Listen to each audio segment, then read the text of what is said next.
Hello, I'm Bill Gates, Chairman of Microsoft. In this video, you're going to see the future. Who is Bill Gates? A software developer? A businessman? A philanthropist? A global health expert?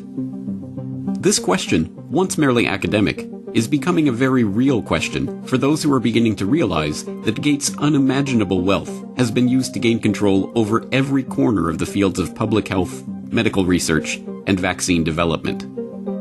And now that we are presented with the very problem that Gates has been talking about for years, we will soon find that this software developer with no medical training is going to leverage that wealth into control over the fates of billions of people.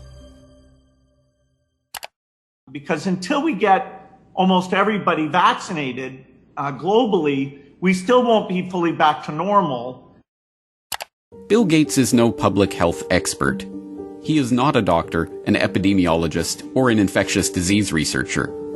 Yet somehow, he has become a central figure in the lives of billions of people, presuming to dictate the medical actions that will be required for the world to go back to normal. The transformation of Bill Gates from computer kingpin to global health czar is as remarkable as it is instructive, and it tells us a great deal about where we are heading as the world plunges into a crisis, the likes of which we have not seen before. This is the story of how Bill Gates monopolized global health. You're tuned into the Corbett Report. Until his reinvention as a philanthropist in the past decade, this is what many people thought of when they thought of Bill Gates. In the case of the United States versus Microsoft, the US Justice Department contended that the software giant had breached antitrust laws by competing unfairly against Netscape Communications in the internet browser market, effectively creating a monopoly. Bill's first concern was that the prosecution could potentially block the release of his company's latest operating system, Windows 98. Okay, you asking me about when I wrote this email, or what are you asking me about? I'm asking you about January of 1996. That month. Yes, sir. And what about it? What non-Microsoft browsers were you concerned about in January of 1996? I don't know what you mean concerned. What is it about the word concerned that you don't understand?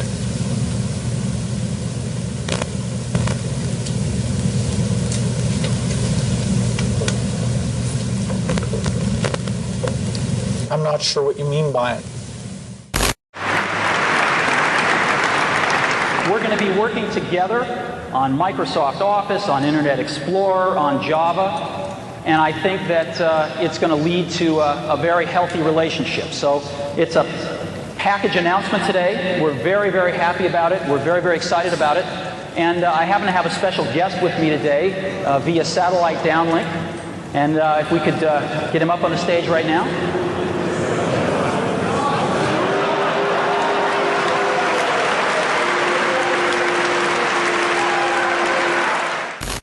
Police and security guards in Belgium were caught flat-footed today by a cowardly sneak attack on one of the world's wealthiest men. The target was Microsoft Chairman Bill Gates, arriving for a meeting with community leaders.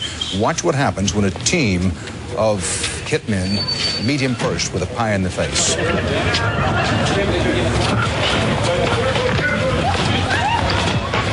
Gates was momentarily and understandably shaken, but he was not injured. The hit squad piled on with two more pies before one of them was wrestled to the ground and arrested. The others, for at least the moment, got away. Gates went inside, wiped his face clean, and made no comment. He then went ahead with his scheduled meeting. No word on the motive for this attack. But once reviled for the massive wealth and the monopolistic power that his virus-laden software afforded him, Gates is now hailed as a visionary who is leveraging that wealth and power for the greater good of humanity. In the 22nd century, a book will be written about the entrepreneur of the 21st century, I'm sure that the person who will foremost come to the mind of those historians is certainly Bill Gates. I don't think it's hyperbole to say that Bill Gates is singularly, I would argue, the most consequential individual of our generation. I mean that. Our next guest is one of the richest and most generous men in the world. Please welcome Bill Gates. At a time when everyone is looking to understand the scope of the pandemic and how to minimize the threat, one of the best informed voices is that of businessman and philanthropist Bill Gates. The process by which this reinvention of Gates's public image took place is not mysterious. It's the same process by which every billionaire has revived their public image since John D. Rockefeller hired Ivy Ledbetter Lee to transform him from the head of the Standard Oil Hydra into the kind old man handing out dimes to strangers. Don't you give a dime, Mr. Rockefeller?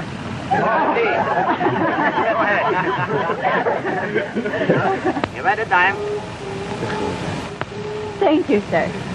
Thank you very much. I consider myself... Thank you for the ride. I consider myself more than amply paid. Bless you, bless you, Yes. bless you. More to the point, John D. Rockefeller knew that to gain the adoration of the public, he had to appear to give them what they want: money. He devoted hundreds of millions of dollars of his vast oil monopoly fortune to establishing institutions that, he claimed, were for the public good. The General Education Board, the Rockefeller Institute of Medical Research, the Rockefeller Foundation. Similarly, Bill Gates has spent much of the past 2 decades transforming himself from software magnate into a benefactor of humanity through his own Bill and Melinda Gates Foundation. In fact, Gates has surpassed Rockefeller's legacy, with the Bill and Melinda Gates Foundation long having eclipsed the Rockefeller Foundation as the largest private foundation in the world, with $46.8 billion of assets on its books that it wields in its stated program areas of global health and development, global growth, and global policy advocacy. And, like Rockefeller, Gates's transformation has been helped along by a well-funded public relations campaign. Gone are the theatrical tricks of the PR pioneers. The ubiquitous ice cream cones of Gates' mentor Warren Buffett are the last remaining holdout of the old Rockefeller handing out dimes gimmick. No, Gates has guided his public image into that of a modern-day saint through an even simpler tactic: buying good publicity. The Bill and Melinda Gates Foundation spends tens of millions of dollars per year on media partnerships, sponsoring coverage of its program areas across the board.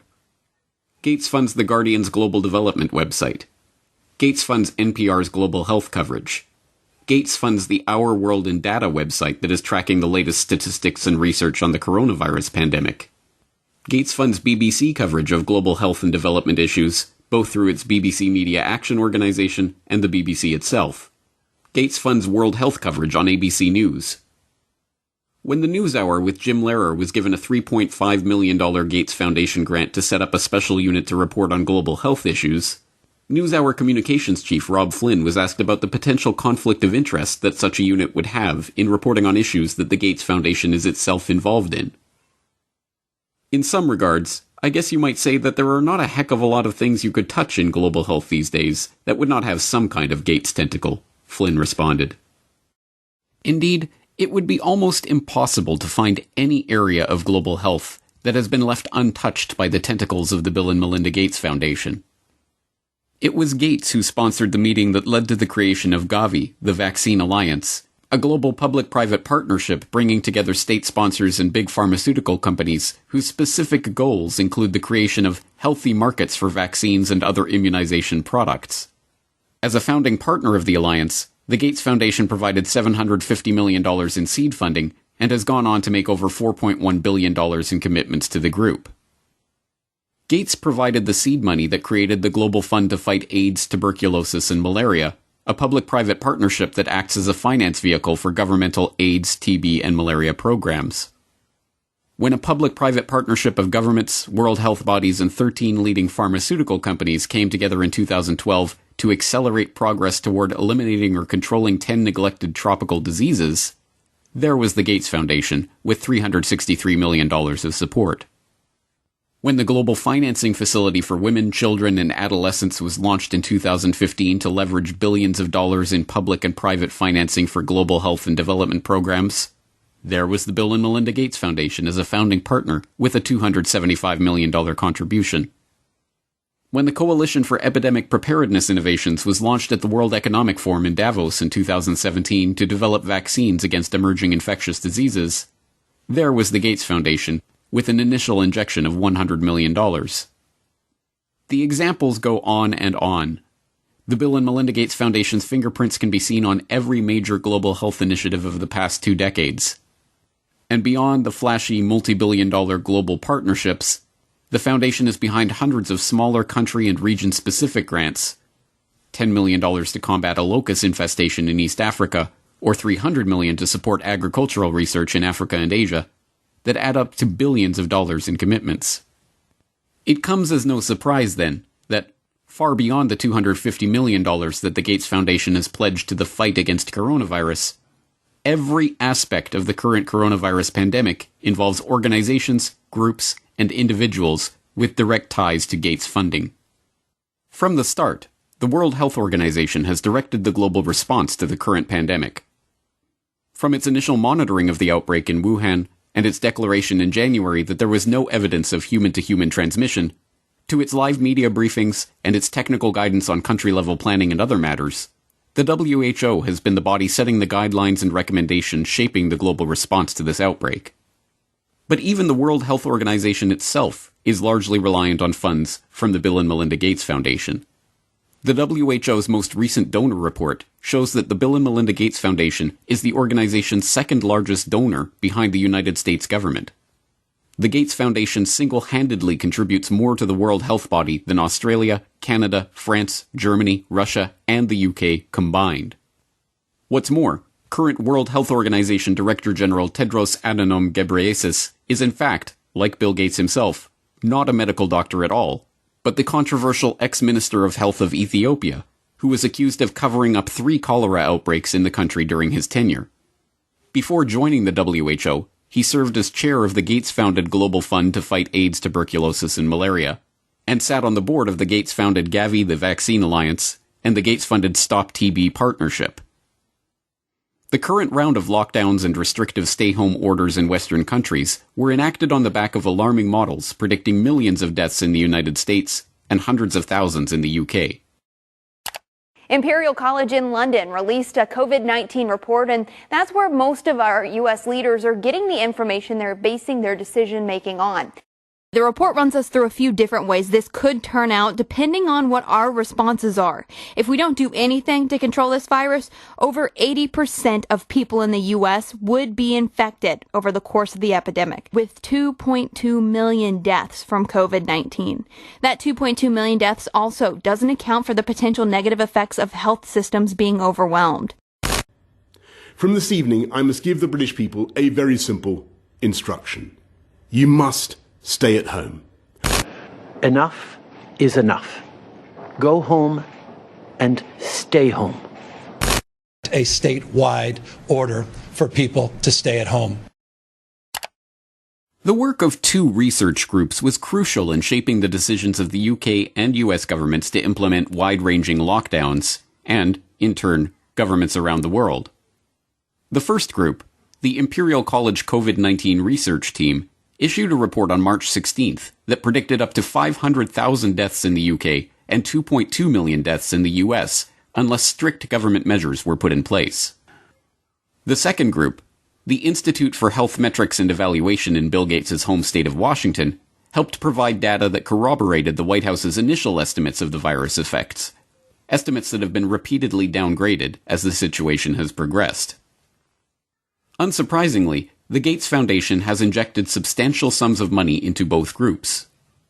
This year alone, the Gates Foundation has already given $79 million to Imperial College, and in 2017, the foundation announced a $279 million investment into the IHME to expand its work collecting health data and creating models. Anthony Fauci, meanwhile, has become the face of the US government's coronavirus response, echoing Bill Gates' assertion that the country will not get back to normal until a good vaccine can be found to ensure the public's safety. If you want to get to pre-coronavirus, you know, that might not ever happen in the sense of the fact that the threat is there. But I believe with the therapies that will be coming online and with the fact that I feel confident that over a period of time we will get a good vaccine, that we will never have to get back to where we are right back now. Beyond just their frequent collaborations and cooperation in the past, Fauci has direct ties to Gates' projects and funding. In 2010, he was appointed to the Leadership Council of the Gates-founded Decade of Vaccines project to implement a global vaccine action plan, a project to which Gates committed $10 billion of funding. And in October of last year, just as the current pandemic was beginning, the Gates Foundation announced a $100 million contribution to the National Institute of Health to help, among other programs, Fauci's National Institute of Allergy and Infectious Diseases research into HIV. Also in October of last year, the Bill and Melinda Gates Foundation partnered with the World Economic Forum and the Johns Hopkins Center for Health Security to stage Event 201, a tabletop exercise gauging the economic and societal impact of a globally spreading coronavirus pandemic. It began in healthy-looking pigs, months, perhaps years ago. A new coronavirus. The mission of the Pandemic Emergency Board is to provide recommendations to deal with the major global challenges arising in response to an unfolding pandemic. The board is comprised of highly experienced leaders from business, public health, and civil society. We're at the start of what's looking like it will be a severe pandemic. And there are problems emerging that can only be solved by global business and governments working together. Governments need to be willing to do things that are out of their historical perspective, or for the most part, it's really a war footing that we need to be on. Given the incredible reach that the tentacles of the Bill and Melinda Gates Foundation have into every corner of the global health markets, it should not be surprising that the foundation has been intimately involved with every stage of the current pandemic crisis either. In effect, Gates has merely used the wealth from his domination of the software market to leverage himself into a similar position in the world of global health. The whole process has been cloaked in the mantle of selfless philanthropy, but the foundation is not structured as a charitable endeavor. Instead, it maintains a dual structure. The Bill and Melinda Gates Foundation distributes money to grantees, but a separate entity, the Bill and Melinda Gates Foundation Trust, manages the endowment assets. These two entities often have overlapping interests, and, as has been noted many times in the past, grants given by the foundation often directly benefit the value of the trust's assets. One of my favorite parts about my job at the Gates Foundation is that I get to travel to the developing world, and I do that quite regularly.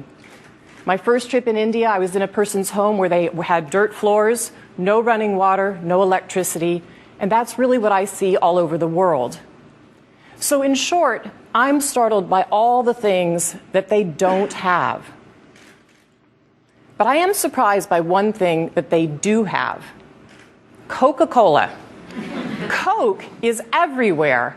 In fact, when I travel in the developing world, Coke feels ubiquitous.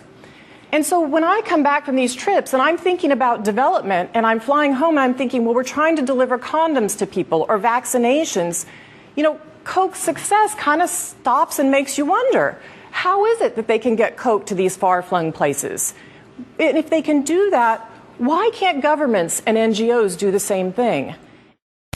And the charity of Microsoft founder Bill Gates and his wife Melinda is under criticism following the disclosure. It substantially increased its holdings in the agribusiness giant Monsanto to over $23 million.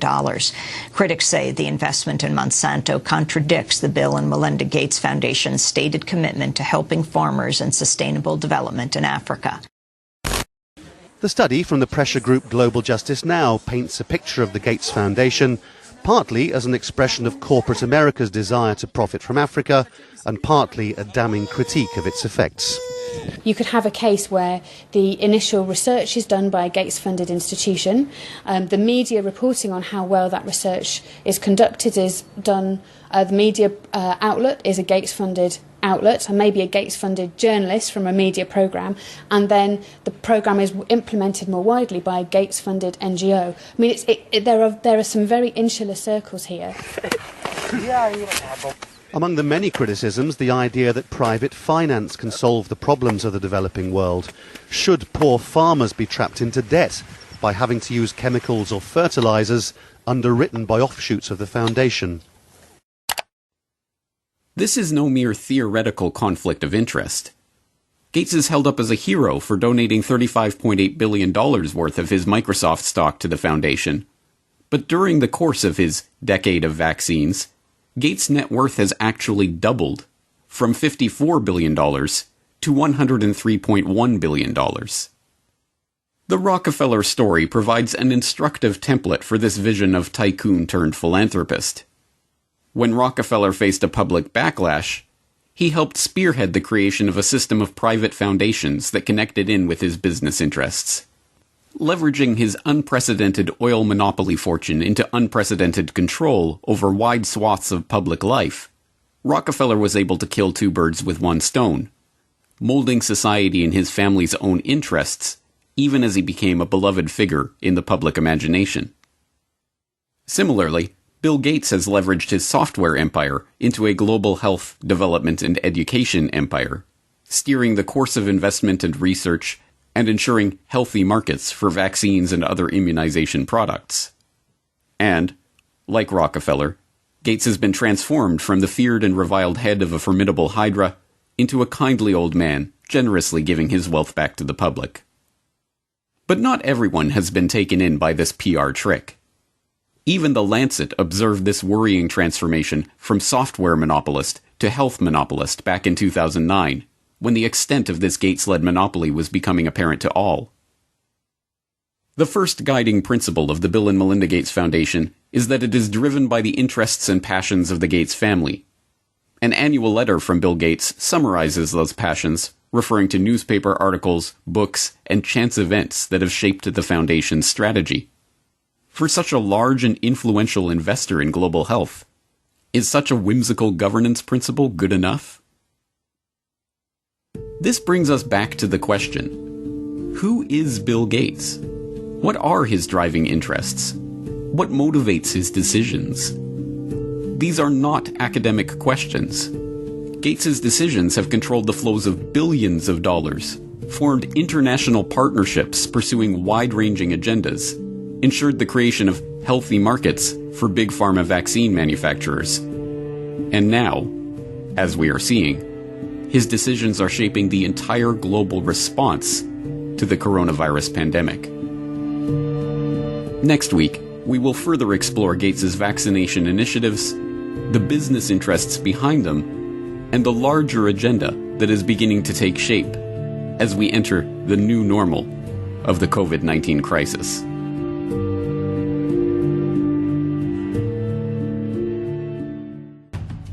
Next week on the Corbett Report. And then the final solution, which is a year to 2 years off, is the vaccine. The only thing that will really allow life as we once knew it to resume is a vaccine. This will be the new normal until a vaccine is developed. The truth is that this attempt to reorient the global health economy was part of a much bigger agenda.